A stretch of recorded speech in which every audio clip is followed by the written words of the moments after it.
Hey, there are Jews. But where? Nigeria, specifically in the southeast of the country, most notably amongst the Igbo people. This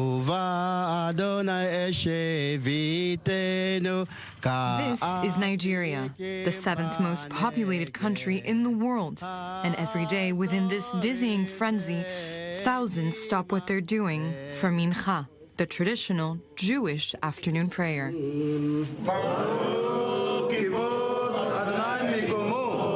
This community of Nigerian Jews belongs to the country's third ethnic group, the Igbo. Side note, Nigeria is a gigantic and diverse country, and the Igbo are not the only group with practicing Jews. There are also several thousand Yoruba Jews and Jews among some of the smaller ethnic groups that I can talk about in the future. Anyway, this is probably the most controversial claim I've covered to date. There are about 50 million Igbo people in the world split into many subgroups, according to a 2021 estimate, but sources do vary, and only 30,000 practicing Igbo Jews, and sources really vary on that. It could be more like 5. So yeah, according to Wikipedia, 50 million Igbo worldwide, which, if they all end up Jewish, would represent about 75% of the global Jewish population, or about 300% of those currently considered Jews, also by Wikipedia. So, it's a big deal. Because the argument about their claim to Judaism will take up the bulk of the video, I'll run through the established historicity real quick. What people agree on is about 300 to 500 years of Igbo Jews, and the records are predominantly Eurocentric. Okay, so the missionaries from Europe came around the 16th century to proselytize and noted many similarities between the practices of the Igbo and Jews, which I'll get into later, but one of the big ones is male circumcision after 8 days with a naming ceremony and ritual washings. In his 1789 memoir, the abolitionist Igbo writer and former slave himself, Olada Equiano, suggested a migratory origin for Igbo Jews based on the cultural similarities. His book was a bestseller across Europe and helped lead to UK abolition in 1807. In 1841, Sephardi Rabbi Haham David Meldola was involved with a British expedition up the Niger River, which accounts say found Jews amongst previously uncontacted Igbo people, but who knows if you can trust the Brits. Then, in 1846, Jerusalem-based Rabbi Joseph Schwartz wrote that the location of the lost tribes being beyond the river Cush and in the land of Ludden and Kako was referring to the banks of the river Niger. And boom! In the early 20th century, there were Igbo practicing Judaism and self-identifying as Jewish. And I'll get into the rest of the 20th century later. Now, no one will debate that there are a bunch of Igbo Jews in Nigeria today. The question is if all Igbo people are the 4,000-year-old descendants of the same Judeo-Bolsheviks as everyone else, and answering that depends on how they got there. So first off, the cultural similarities are undeniable. There's the circumcision after 8 days I mentioned earlier, an all-powerful deity. They sit Shiva for 7 days. There are similar dietary laws. There's a Levitical sacrificial system, and many other practices. I'll link a list by Remy Alona, which is a name that comes up frequently if you're researching this, as he's a big proponent of Igbo Judaism. The Igbo people came from ancient Israel, but we have been in Nigeria for a very long time. You marry under Hopper in Rabbinic Judaism, am I right? Yes, you marry under Hopper. Yeah. We did the same in what I choose to call biblical Judaism. You sit Shiva for 7 days. Yes, we also sit Shiva for 7 days. There's also the thing that some people say, which is Igbo, Ibri, Hebrew. It's all the same, which I'm not so into because it reminds me of British Israelism and British. But anyway, let's get to the origin stories. So, one version has the Jewish origin story dating back to biblical times, linking with the Nri people's creation myth, as they trace their lineage to Eri, a patriarch sent by Chukwu, God. And in Genesis 46:16, it lists the sons of Gad, son of Jacob.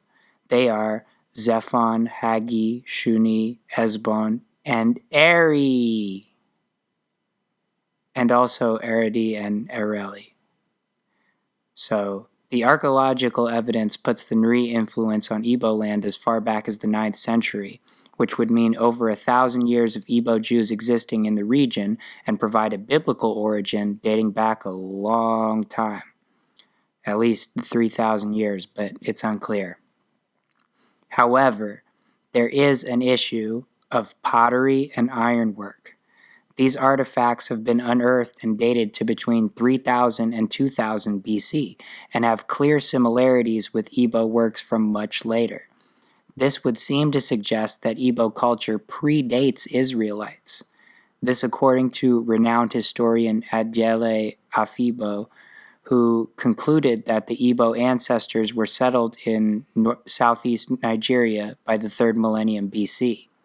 Now, it's hard to merge biblical timelines and historical ones, so I won't try. But there is another origin story that's semi-related to the first, that the Igbo practice actually represents a more ancient precursor to Judaism, meaning the question wouldn't be are Igbo lost Jews, but are Jews lost Igbo? And I like that. But there's not much evidence for any of these. So, if you read up on this looking for hard evidence, you'll constantly see the assertion that there is a lack of evidence of a continuous practice of Judaism which would predate colonial contact. However, there are documented accounts of Jews in the region up to 2,000 years ago. This brings us to another theory, the Jews of Bilad el-Sudan. This was a grouping of many Jewish communities in West Africa. They migrated down from North Africa as early as Roman times, but were trading all throughout the area. They eventually either assimilated and converted to Islam or went back up north to places like Morocco or Tunisia, which have historically been great to Jews. However, the theory is that some of these Jews migrated further south to the Niger Delta when the area that is now northern Nigeria embraced Islam. There they mixed with the local Igbo population and became the Igbo Jews. All very speculative. So, with all that being said, is it foo? No. Whether it's 30,000 people who've been practicing for 500 years or 30 million people who've been practicing for 5,000 years, these are real Jewish people. People always stress pre-colonial evidence of practicing Judaism. And what's the implication there? That 500 years ago, when Euros showed up to colonize and Christianize people, these people decided to practice Judaism? For what? For clout? The Spanish and Portuguese were literally slaughtering Jews back in Iberia at this time. If there's evidence of hundreds of years of Judaism, how are they not Jews? What people really mean when they question the veracity of so-called shadow Jews, I just found out this was a term and it sounds super cool, shadow Jews, is whether they should be allowed into Israel, and the implication is that people are faking it to immigrate there. And that's stupid. There were Igbo Jews before there was Israel, regardless of your interpretation. So, if that's what type of time you on, eat my butt. Okay, that's how I feel. But there are some points to address. If you Google search for DNA evidence, you will find articles about a 2017 study done by an Arizona-based group called Jewish Voice Ministries, which concluded that, quote, the DNA did not support their claim to be an ancient people of Israel, but we still consider them our brothers through common faith in the Messiah Yeshua. So I guess that's that.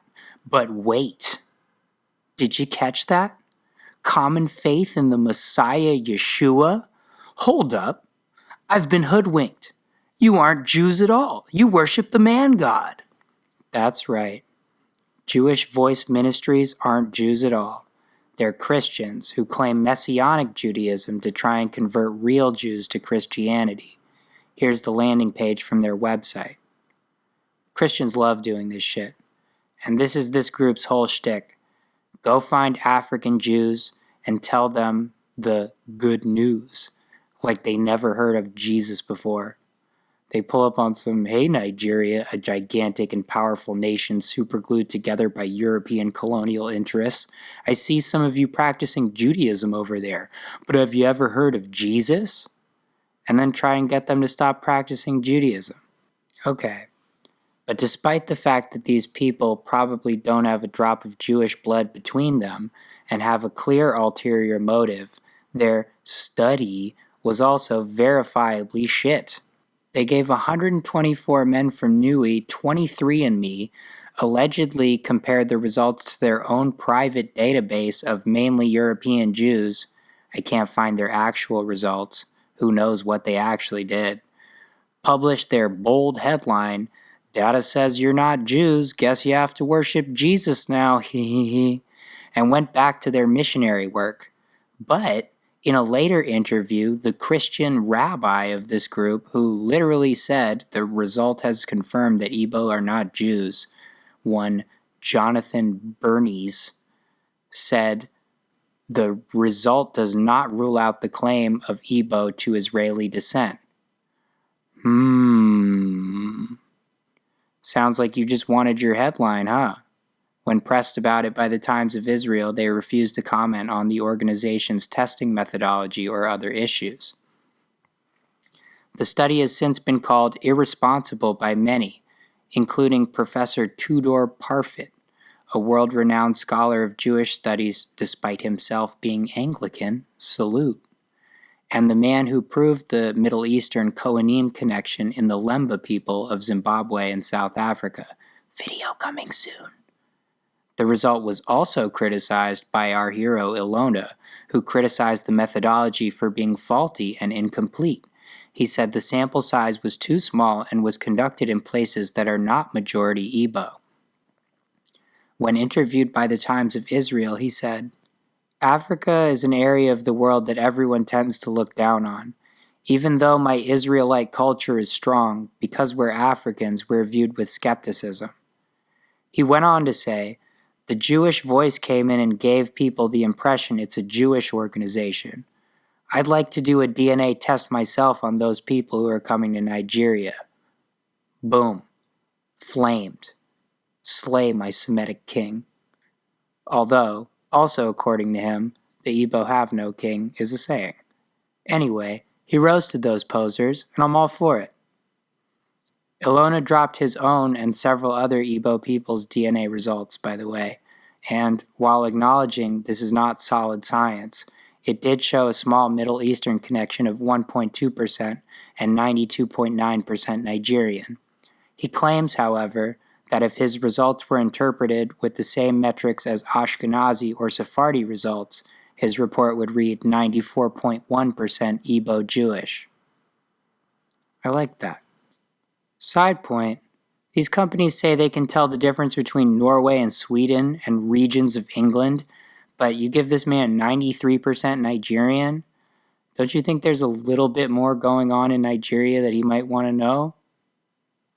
Anyway, he goes into much more detail about genes and markers and things that I unfortunately don't understand, but I'll link a paper by him in the description. Whether you believe that Igbo Jews and related groups are genetically Jewish or not, and I do, for the record, until a comprehensive study is done to prove me wrong, the fact remains that many Igbo are culturally Jewish, and many more practice a kind of syncretic fusion of Judaism, Christianity, and traditional beliefs. Do you remember these practices growing up? We saw them as Igbo practices until I researched and saw that they had Jewish equivalents. Oh, okay. We knew that it's Omenana. Omenana is the word for the Igbo culture. Ilona actually also spends a lot of time showing parallels between Omenana and Hlaka, which are many and interesting, and I will also link. Because if you translate it into English, what it means is commandments that must be observed or kept on the land. Oh, wow. Yeah, but we knew that these things were Igbo practices, but we didn't know that they were Jewish practices because we knew, as at my own era, that we were Igbos or Hebrews. We didn't know we were Jews. Okay, back to the history. Colonial history is rough for the Igbo, as it undoubtedly is for all colonized people, yet slaving hit them particularly hard. An estimated 14.6% of all enslaved people were taken from the Bight of Biafra between 1650 and 1900, and an estimated 1.4 million Igbo people were taken across the Atlantic to the Americas. The Igbo diaspora scattered them across the Caribbean and into the United States. It is estimated by some, by Douglas B. Chambers, that 60% of all Black Americans have some Igbo ancestry. Some Jewish ancestry, perhaps. Anyway, the Yoruba people were also among the most targeted by slavers up at the Bight of Benin. The British took control of the whole area, fused the colonies into the Southern Nigeria Protectorate in 1900, then amalgamated it with the Northern Protectorate in 1914 for budgetary and control reasons. Typical Brit shit. And boom, you got Nigeria. For more info, I really like this guy. Watch his videos. I gotta power through though. But not so fast that I can't bring up a fun fact. The British had control of southern Cameroons and northern Cameroons, not to be confused with Cameroon, which is south of those Cameroons, you idiot. When decolonization was happening, the territories voted and northern Cameroon joined Nigeria, while southern Cameroons joined Cameroon, creating the situation we have today where southern Cameroons is in the northwesternmost region of Cameroon. They speak English and want to secede and form Ambazonia, which would ruin the fun fact, but power to them. Well, post-colonial Nigeria was also rough for the Igbo, as it also undoubtedly is for all post-colonized people, yet reorganization hit them particularly hard. Nigeria gained its independence in 1960 and, like many post-colonial nations, looked like it would break apart soon afterwards. The Igbo people and other people of the Niger Delta region looked to break away and form the independent nation of Biafra in 1967, which led to the Nigerian Civil War. Again, New Africa has a video on it. Watch it, because Nigeria is the new China. Don't be ignorant.